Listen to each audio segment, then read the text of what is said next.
Hello and welcome to the latest episode of Search Off the Record. In this show, we from the search relations team here at Google are trying to give you a glimpse of what's happening behind the scenes. And with me today is Gary. Hello, Gary. Hello. How are you doing? I'm great. Fantastic. Let me change that.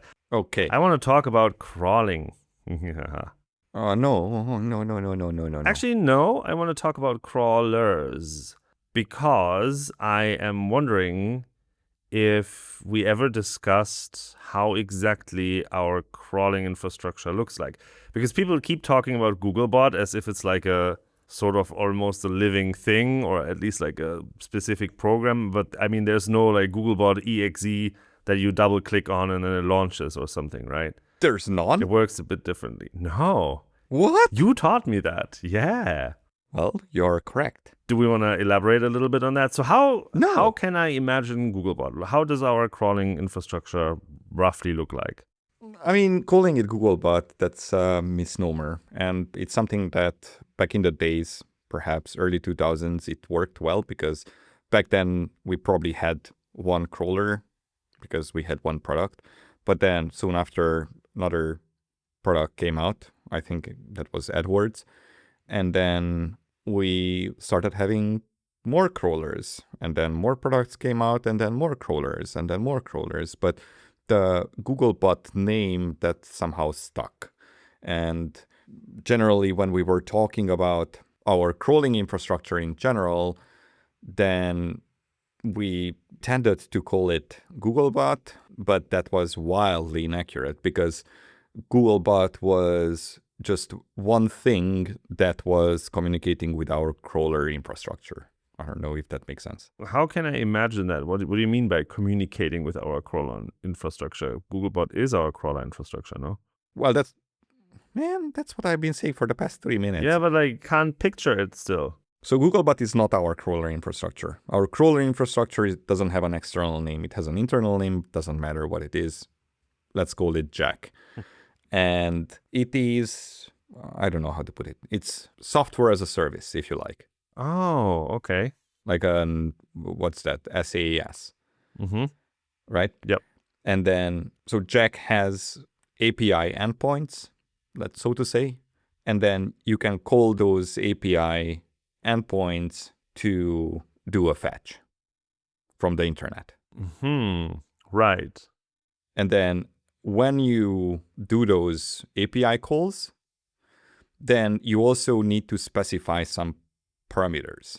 Like how long are you willing to wait for the bytes to come back? Or what is your user agent that you want to send? What is the robots.txt product token that you want to obey?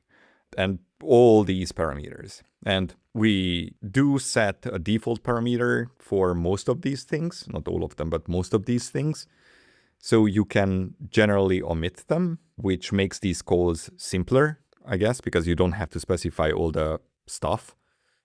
But otherwise, it's really just an API call to something in the cloud or on some random data center, and then that will perform a fetch for you. Okay. As a software developer or a product or whatever. That's really nice. So I guess there's also like a team that manages it because effectively what I'm doing is I'm outsourcing it to someone else.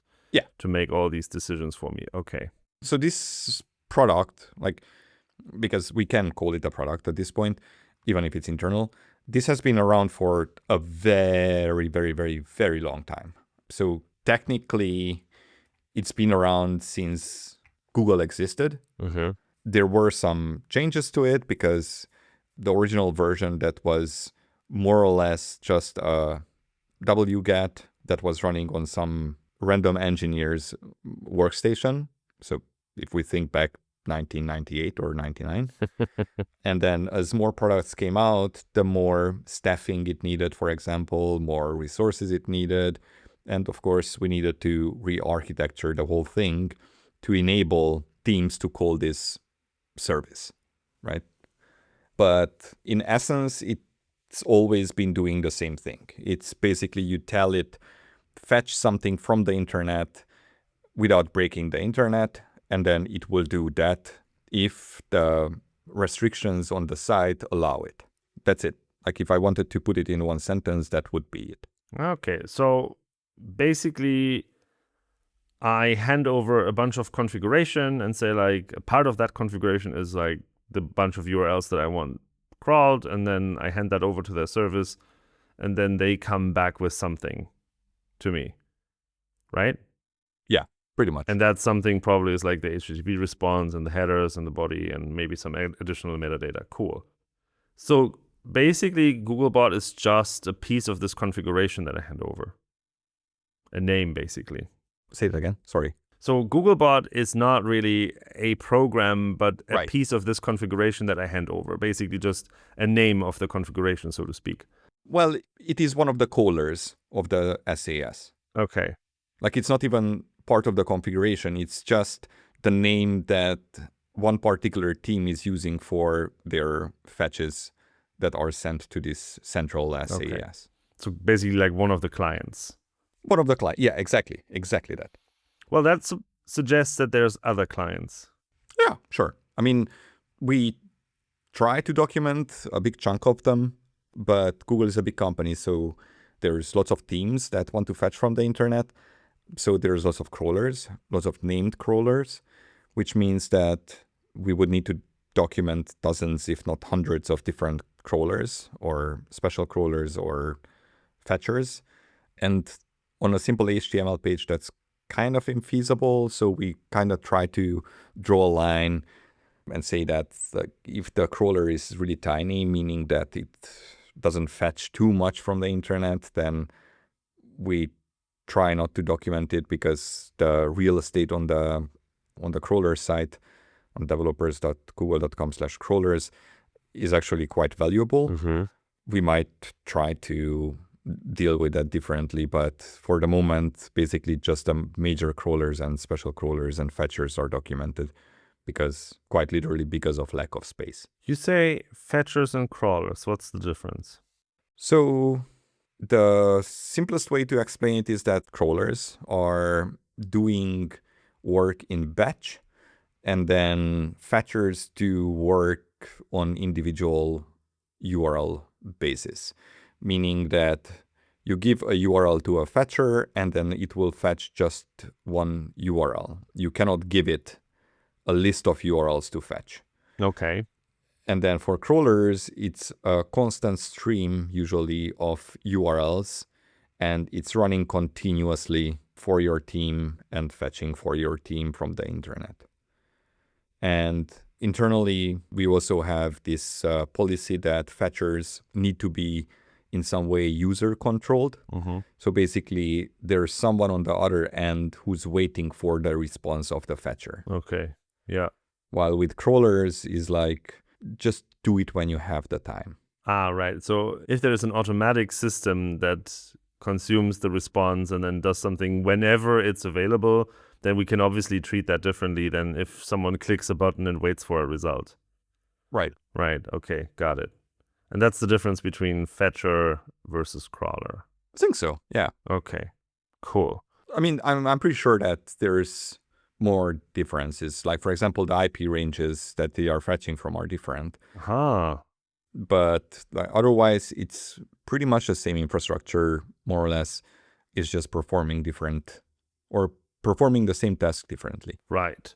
So I guess if we have documented at least like the major crawlers and maybe even fetchers, then people probably know about them. But you said you only document the major ones. So if I were to start a new project and I needed to somehow have people type in their URL and click a button, then you wouldn't necessarily document that specific project if it's small enough, right? Yeah, exactly. Okay. Mm-hmm. Basically, if like the trigger for us documenting it, I spent way too much time coming up with basically something like SQL queries to trigger alerts for us internally when a crawler or fetcher passes a certain threshold of number of fetches per day. And if that alert triggers internally, then we would get a bug opened, an issue opened internally that would say that, hey, there is a new large crawler in town and perhaps you want to document it. And then we would go and look at the properties of that crawler, what it's doing, why it's doing it. We would check the team to ensure that they are not doing something accidentally, because we also had instances where we got a complaint about a crawler doing something on a site, and then we looked at it or the team was like, no, that crawler is unlaunched. Like, we unlaunched it 2 years ago. Like, that's not possible.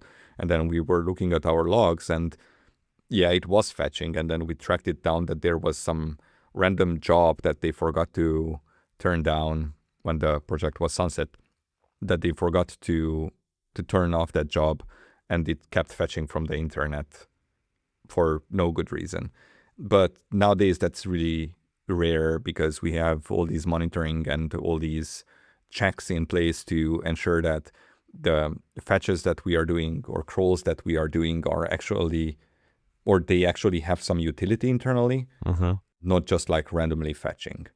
And on the utility note, there's also really aggressive caching on our side internally. And that's regardless of the HTTP caching mechanisms. So for example, if let's say Google News fetched something 10 seconds ago, then does it make any sense to go out with another crawler who's supplying data to web search and fetch that thing again? It probably doesn't. So basically, we just hand it the copy that we got 10 seconds ago to avoid these things.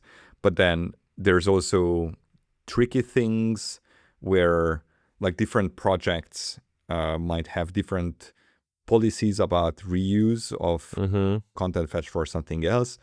Let's say that something random like AdWords cannot reuse content that was fetched for web search. That makes sense. And you said something about a job that was still running. So I'm guessing this infrastructure is huge and has to consume a lot of URLs every day.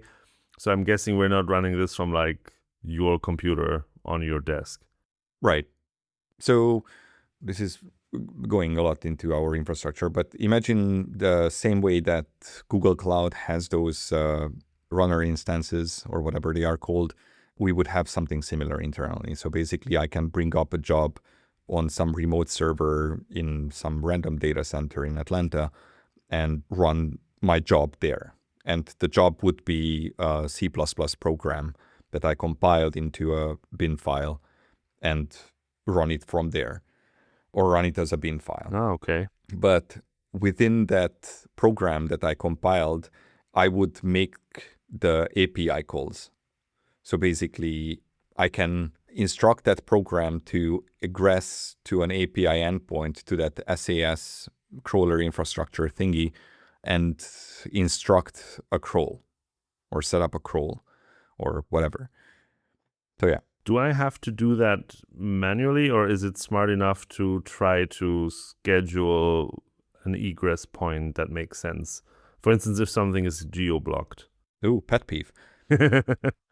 Geo-blocking is interesting because generally we don't have the infrastructure for handling it. So the typical egress points that we have, like the IPs that start with 66, like 66, 129 blah, those are assigned country is US. And if you dig into it, it's going to be Mountain View, California. Which means that, and we have this in the doc, that we are typically crawling from the US. And when someone is geo-blocking, then our typical crawler will have an IP address from that location, from California. And we will not be able to fetch. We are most likely going to get some sort of error. Either an HTTP error, let's say a 403 blocked, or some sort of network error. Let's say connection timeout, like some random router that had the firewall setting to block requests outside of specific regions that would just drop the connection, like it wouldn't even send back an echo. And the way we deal with this is trying to find IP addresses within our assigned pools that have a location set to a different country and then lease those IP addresses for the crawling infrastructure. But these egress points were not designed for high capacity crawling. So they don't have the capacity to handle crawl for everyone in, let's say, Romania or in Germany or Switzerland. Well, Switzerland is tiny, so maybe yes. So we are very frugal when it comes to assigning crawls to those IP addresses.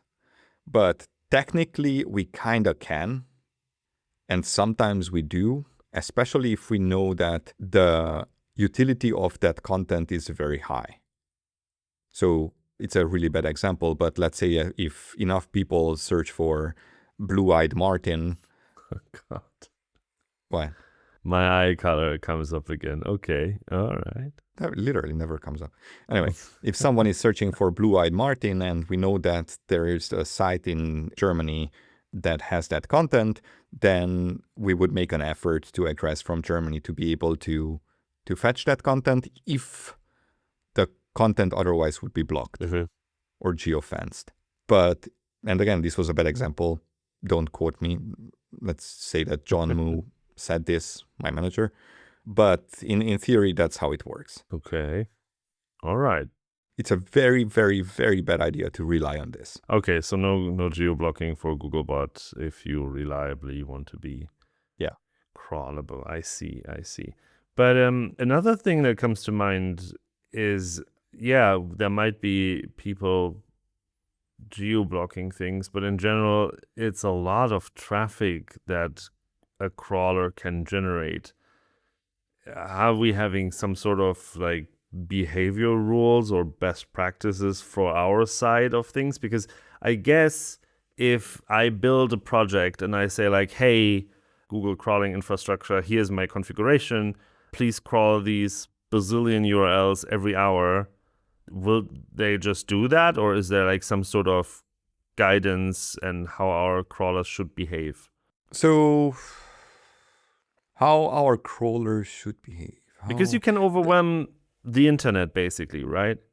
Right. So that kind of thing is handled at the infrastructure level. Mm-hmm. And basically, it's actually one of the reasons why we have that infrastructure, because we need to be able to force teams to not break the internet. Let's say that I'm a new engineer and I come to Google and I sit down and I quickly get access to one of the machines in a data center and I start scripting. I write a bash or a shell script, open a socket and start streaming in data. That particular server has a 10 gigabit connection and I go to martinsplit.com and start streaming in the data 10 gigabit per second. I think that your server, or at least your hoster, is not going to like that. Yeah. So what we are doing instead is that generally you cannot egress directly from the servers that are running in our data centers unless you are calling one of the fetch services, like one of the crawler infrastructure endpoints, and egress through those. Because the crawler infrastructure has the capacity to say that, okay, this website, martinsplit.com, started slowing down on repetitive fetches. So basically, from the baseline, the connection time just went up and up and up and up and up, and we have to slow down. And then it will throttle the requests that is sending to martinsplit.com. If it gets a 503 HTTP response, then it slows down even more, because that actually means that the server was most likely overwhelmed in some way. But then 403, 404, like all those, they don't mean anything. That's just like random client error, like you sent the wrong URL or something like that. So the please don't break the internet part, that's in the crawler infrastructure at the infrastructure level. And generally, that's not something that individual teams can control. Okay, so I can't screw it up with my own project. That's nice to hear. Are there any other like general guidelines that the crawler level infrastructure prescribes, so to say? I mean, there's a bunch of things that are for our own protection or our infrastructure's protection. Like, for example, the infamous 15 megabyte default limit. Mm. That is set at the infrastructure level. And basically, any crawler that doesn't override that setting is going to have a 15 megabyte limit. Uh-huh. So basically, it starts fetching the bytes from the server or whatever the server is sending. And then there's an internal counter. And then when it reached 15 megabytes, then it basically stops receiving the bytes. Uh-huh. I don't know if it closes the connection or not. I think it doesn't close the connection. It just sends a response to the server that, okay, you can stop now. Like, I'm good. But then individual teams can override that. And that happens. Like, it happens quite a bit. And for example, for Google Search, specifically for Google Search, the limit is overridden to 2 megabytes. For everything? Well, mostly everything. Like, for example, for PDFs, it's, I don't know, 64 or whatever. Okay. Because PDFs can, like the HTTP standard, if you export it as PDF, I think you said that. If you export it as PDF, then it's 96 megabytes or something. I think so, yeah. It was huge. I remember that. But that means that it would overwhelm our infrastructure if we fetch the whole thing and then convert it to HTML, blah, blah, blah, Mhm. and then start processing it. It's just like, it's overwhelming because it's so much data. And same goes for HTML. It's the HTML living standard. Like if you have like 14 megabytes, we are not going to fetch that. We are going to fetch the individual pages because fortunately, they also had enough brain power to have individual pages for individual features of HTML. We can fetch those pages, but we are not going to have anything useful out of the 14 megabyte one pager of the HTML standard. Yeah. So yeah, and other crawlers, I never worked on other crawlers, but other crawlers I'm sure have different settings. I could imagine, for example, that even in individual projects, it can have different setting for the same thing. Like, for example, I can imagine that if we need to index something very fast, then the truncation limit could be 1 megabyte, for example. I don't know if that's the case, but I could imagine that to be the case because if you need to push something through the indexing pipeline within seconds, then it's easier to deal with little data. That's true. That's true. I think in general, it is useful to have cleared up this idea of crawling just being like a monolithic kind of thing. It is more like a software as a service that search is, well, web search specifically is one client to and not like a monolithic kind of thing. And as you said, like configuration can change. It can even change within, let's say, Googlebot. If I'm looking for an image, we probably allow images to be larger than 2 megabytes, I guess, because images easily are larger than 2 megabytes. PDFs, we allow 64, whatever is documented, we'll link the documentation. But I think that makes perfect sense. And if you think about it as in like, it's a service we call with a bunch of parameters, then it makes a lot more sense to see like, oh, okay, so there's like different configuration, and this configuration can change on request level, not necessarily just on like Googlebot is always the same. Okay. Wow. All right. That was something, huh? That was a whole bunch of stuff. Yeah, that was a lot of stuff. I think that was useful, though, and I hope that our listeners think the same way. Let us know in the comments below if you're interested in more stuff like this, or if this was useful or not. And subscribe to the podcast and tune in next time. Thanks so much, Gary, for being here with me today. Are you a cop? I'm not a cop. Then don't tell them how to live their life. I don't. I'm just like making suggestions here. I'm just okay. Rude. Fine. Okay, fine. Fine. Bye. Fine. Goodbye. We've been having fun with these podcast episodes. I hope you, the listener, have found them both entertaining and insightful too. Feel free to drop us a note on LinkedIn or chat with us at one of our next events we go to. If you have any thoughts, let us know. And of course, do not forget to like and subscribe. Thank you so much for listening, and goodbye.